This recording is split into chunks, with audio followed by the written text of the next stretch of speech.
Thanks for joining me for this week's State of the Market.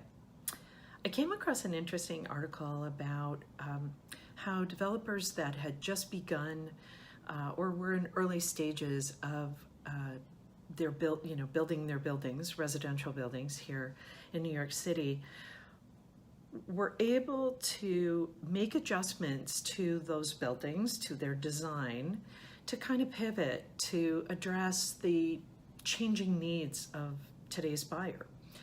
So I'm going to talk about two buildings. They're both in Long Island City. One is a condo, one is a rental building. Those are the best examples. I mean, look, in Long Island City, there's a little more room to grow there. We don't have as much here in Manhattan, but I think it's really interesting anyway. So we're gonna talk about that. So the first is the condo that is being built in Long Island City.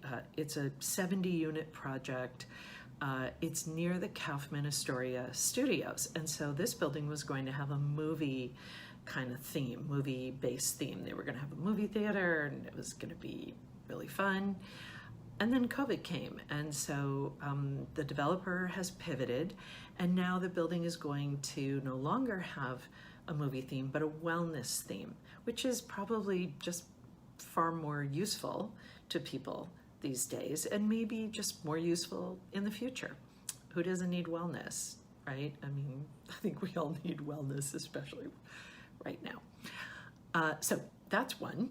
I thought that was kind of interesting. I mean, basically you're saying, what's so interesting to me is all the research that goes into and the planning that goes into developers, studies of what people want to buy and all of that. I mean, basically just probably had to mostly go out the window when COVID happened. So kind of good for them that they pivoted like that. It's not easy. The other building that I want to talk about is a rental building. It's called Townhouse on the Park.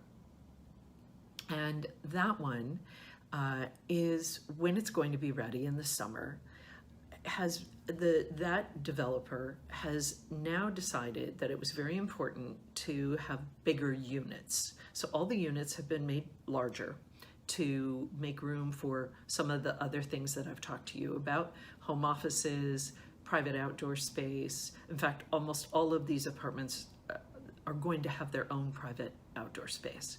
Washers and dryers in the unit.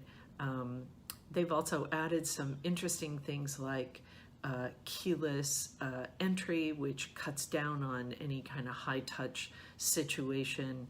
And the last thing, which I think is the most fun of all, every unit will have the mirror InHome Gym, the mirror that hangs on the wall, but it's a gym. It's so much fun. And so great, because if anything should change or you just don't feel like going outside, you can work out at home. Motorcycle. Okay. Let me know if you have any questions about this article that I've shared with you. There's some interesting links in it, so you can kind of go in and take a look at some of these projects. Feel free to share this with someone if you think it might benefit them. I'll be back next week with more insights and information about the state of the market. In the meantime, take care.